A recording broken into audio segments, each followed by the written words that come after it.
আসসালামু আলাইকুম রহমতুল্লাহ। সুপ্রিয় শিক্ষার্থীবৃন্দ, আশা করি তোমরা সবাই ভালো আছো। এই ভিডিওটা তৈরি করছি সপ্তম শ্রেণীর শিক্ষার্থীদের জন্য। 2024 সালের সপ্তম শ্রেণীর বাংলা বার্ষিক পরীক্ষার প্রশ্নপত্র নিয়ে আজকে আলোচনা করব। শিক্ষার্থীরা, আমরা এই প্রশ্নটা সংগ্রহ করেছি ফেসবুক থেকে। এটা হচ্ছে সিলেট সরকারি পাইলট উচ্চ বিদ্যালয় সিলেটের একটি বাংলা পরীক্ষার প্রশ্নপত্র।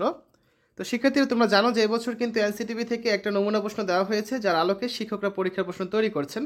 তো সেই নমুনা প্রশ্নের উত্তর আমাদের চ্যানেলে দেওয়া আছে, আমি কমেন্টে প্লেলিস্টে লিঙ্ক দিয়ে দিব, সেখান থেকে তোমরা দেখে নিতে পারবে।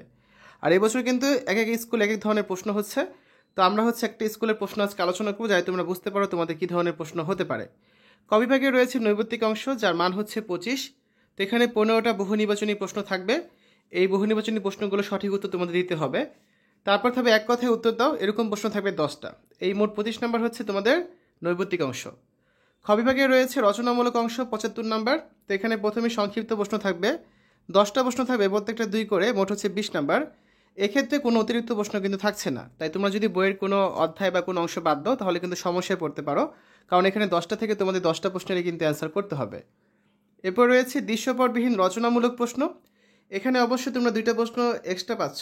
এখানে 5টা থেকে তোমাদের যে কোনো 3টা প্রশ্নের অ্যান্সার করতে হবে। প্রত্যেকটা প্রশ্ন 5 করে, মোট হচ্ছে এখানে 3 5 15 নাম্বার, ঠিক আছে?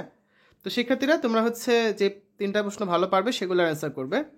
সবার শেষে রয়েছে দৃশ্যপট নির্ভর রচনামূলক প্রশ্ন। এক্ষেত্রে মোট 7টা প্রশ্ন থাকবে, 7টা থেকে যে কোনো 5টা প্রশ্নের অ্যান্সার করতে হবে। তো প্রতিটা প্রশ্ন 8 করে, মোট হচ্ছে 5 8 40 নাম্বার। তো তোমাদের দেখো, দৃশ্যপটের ক্ষেত্রে এরকম ছবি থাকতে পারে, ঠিক আছে? তারপর কোনো আমন্ত্রণপত্র থাকতে পারে, অনুচ্ছেদ থাকতে পারে, কবিতার অংশ থাকতে পারে, তারপর কোনো অনুচ্ছেদ, গদ্যের অংশ থাকতে পারে। তো এরকম করে তোমাদের 5টা প্রশ্ন অ্যান্সার করতে হবে। তো এখানে 5টা প্রশ্নই রয়েছে, তবে তোমাদের পরীক্ষায় কিন্তু 7টা প্রশ্ন থাকবে। 7টা থেকে তোমাদের যে কোনো 5টা প্রশ্নের অ্যান্সার করতে হবে।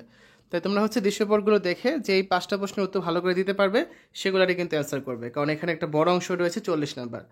তো আমরা যে আজকে প্রশ্নটা দেখালাম, এর মানে কিন্তু এই না তোমাদের এই প্রশ্নটা হুবহু আসবে, বা এনসিটিভি থেকে যে প্রশ্নটা দেওয়া হয়েছে সেটা হুবহু আসবে। এবছর প্রশ্ন করবেন তোমাদের বিদ্যালয়ের শিক্ষকরা, তারা যে প্রশ্ন করবেন পরীক্ষা কিন্তু সেই প্রশ্নটাই আসবে, ঠিক আছে?